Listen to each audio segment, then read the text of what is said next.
Olá, me chamo Marcson Soares, sou estudante da Universidade Federal de Viçosa, do campus Viçosa, orientado pela professora Juliana Fieto e pela doutora Isadora Ribeiro, e hoje eu vou apresentar o trabalho Avaliação e Otimização Bioquímica da Expressão Heteróloga de uma nucleosídeo trifosfato de fosfodhidrolase recombinante glicosilada em Leishmania tarentulae.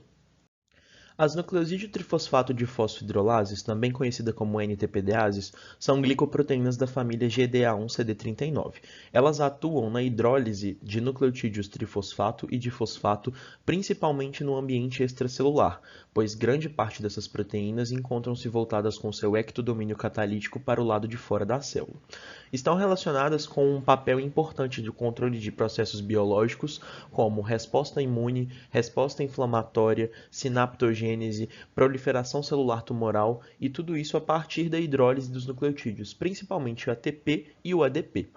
Elas são amplamente expressas e estudadas em sistemas bacterianos, principalmente de Escherichia coli desde a década de 90, quando a primeira NTPDase foi identificada como um cluster de diferenciação de linfócitos T, e também a primeira NTPDase de levedura foi identificada, né, como guanosina de fosfatase, e elas fazem parte do sistema de sinalização purinérgica, ou seja, elas vão atuar com outras proteínas para poder controlar o tônus da concentração de nucleotídeos. Um grande problema enfrentado quando a gente está trabalhando com NTPDases é o fato de que em proteínas de humano, né, especificamente, nós não temos em sistema de expressão bacteriano glicosilações e modificações pós-traducionais avançadas, como pontes de sulfeto.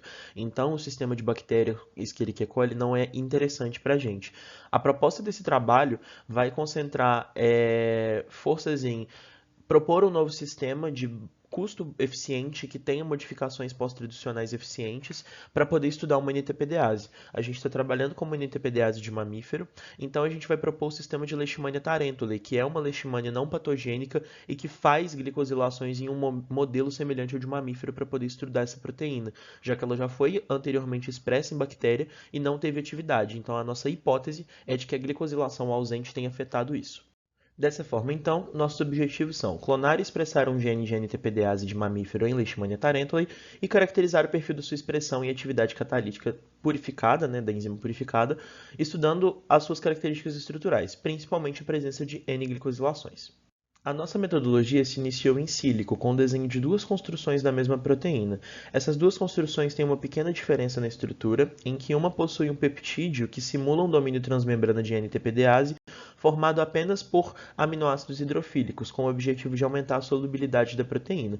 Essas são duas imagens ilustrativas que representam a proteína, e é uma sequência aleatória embaixo de cada imagem, pois essa proteína é sigilosa, protegida por segredo, e não podemos informar qual é a sua sequência.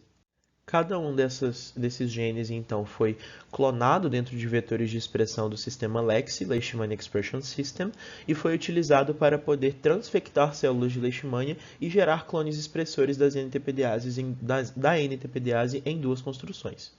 Então, como eu disse anteriormente, essas duas construções foram clonadas em vetores de expressão e utilizadas para transfecção com células selvagens. O vetor realiza uma recombinação sítio-específica no DNA genômico do Leishmania. As células transfectadas foram plaqueadas e selecionadas com antibiótico geneticina, e cada conjunto de clones foi respectivo a uma das construções. Para poder avaliar a presença do DNA genômico, a presença do cassete de expressão no DNA genômico, nós precipitamos a cultura, trabalhamos com o pellet, do qual extraímos o DNA genômico e realizamos PCRs de genotipagem para avaliar a presença de amplicons nos tamanhos específicos de cada região do cassete de expressão. Tendo confirmado o cassete de expressão dentro de cada clone, escolhemos alguns clones para poder trabalhar com os outros ensaios. Para isso, a gente fazia expansões desses clones para culturas de 200 ml e para a caracterização da expressão secretória, realizamos a precipitação das proteínas do sobrenadante da cultura, e não do pellet, utilizando o ácido tricloroacético. Esse ácido tricloroacético vai fazer com que as proteínas sejam precipitadas do sobrenadante e nós possamos ressuspendê-las em tampão de amostra para correr em gel de poliacrilamida e fazer transferência para a membrana de nitrocelulose com o objetivo de fazer um experimento de Western blot para ver se a nossa proteína específica estava no sobrenadante de cada clone. Além disso, A precipitação com sulfato de amônio também era uma alternativa utilizada para poder fazer a caracterização da atividade enzimática, pois o sulfato de amônio preserva a estrutura linear, a estrutura tridimensional da proteína. Ele precipita ela sem degradar ela ou desnaturar ela de forma irreversível. Dessa forma, a gente faz essa precipitação, faz uma diálise para remover o sal, purifica a proteína por cromatografia de afinidade utilizando coluna de níquel, já que a nossa proteína tem uma cauda de histidina.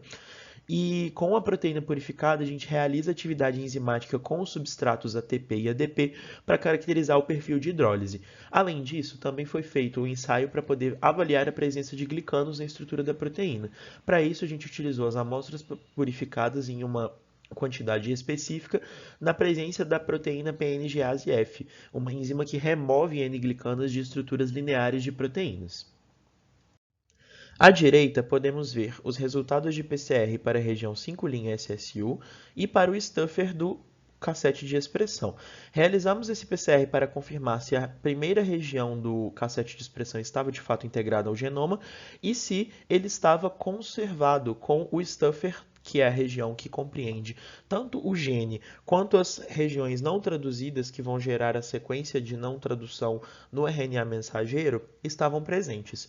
Podemos observar que para alguns genes essa diferença foi notável, no caso da migração de bandas. Então, esperamos para confirmar efetivamente a presença do gene dentro de cada genoma dos clones, utilizando par de primers específicos para cada construção. Para o par de primers da construção 1 e seus respectivos clones, apenas 2 clones não apresentaram amplicons esperados. Logo, optamos por descartá-los e não continuar com os experimentos de caracterização da presença da proteína. Para a construção 2, todos os clones possuem o gene de interesse, além da população da construção 2, que foi selecionada de forma policlonal.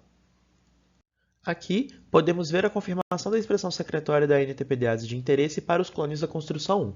Como pode observar, os clones A, B, D, F e K apresentaram bandas marcadas pelos anticorpos específicos durante o experimento de Western blot, assim como a população selecionada de forma policlonal. Aqui, os clones B e D foram repetidos apenas para critérios de comparação entre os clones L, M, O e os outros, e também apresentaram marcações apesar da diferença de intensidade das bandas. Isso confirma que a proteína está sendo expressa e secretada. Para a construção 2, o mesmo ocorreu, inclusive com mais clones. Foi possível realizar a caracterização de todos os clones da construção 2 e foi notada a presença de proteína expressa e secretada em todos os clones da construção 2. Logo, ela está sendo gerada efetivamente e enviada ao sobrenadante. Assim, podemos extrair a proteína de forma mais fácil. Os resultados abaixo mostram a atividade enzimática dosada para os clones D, da construção 1 e da construção 2, A, I e K. É evidente a diferença de hidrólise para os substratos entre o clone da construção 1 e o clone da construção 2, visto que para a construção 1 há uma preferência grande por ATP em relação a ADP, e na construção 2 praticamente todos os clones apresentam um padrão de hidrólise para os dois substratos mais próximo. Nas legendas você pode observar a quantidade de fosfato liberado, que é utilizado para calcular a quantidade de ATP ou ADP que foi hidrolisado. Finalizando os resultados, este gel mostra a diferença de bandas entre a NTPDase deglicosilada por PNGase F e a NTPDase não deglicosilada. Percebe-se que uma banda maior foi perdida, notando que essa diferença de migração no gel muito provavelmente se dá pela presença de uma maior massa em função de N-glicanos presentes na estrutura, que foram removidos pela PNGase, fazendo com que apenas a banda mais baixa de menor peso aparecesse. Ao lado, podemos observar os controles utilizando a proteína fetuína, que possui vários sítios de N-glicosilação e que, ao ser deglicosilada, gera um arraste maior no gel. Concluindo, então, podemos observar que a escolha de um novo vetor e expressão em Leishmania tarentuli com um promotor mais forte possibilitou um maior número de clones expressores da NTPDase. E os clones expressores foram caracterizados para a expressão secretória por Western blot. Todos esses clones possuíam a proteína no sobrenadante. Os níveis de expressão eles são distintos e mais experimentos são necessários para caracterizar esses níveis. E a atividade enzimática foi comprovada, mostrando que o sistema é eficiente, assim como a glicosilação foi confirmada pelo experimento de PNGase F. Os próximos passos planejam a caracterização bioquímica detalhada da enzima. Agradecemos à Universidade Federal de Viçosa e às demais instituições financiadoras e obrigado pela sua atenção.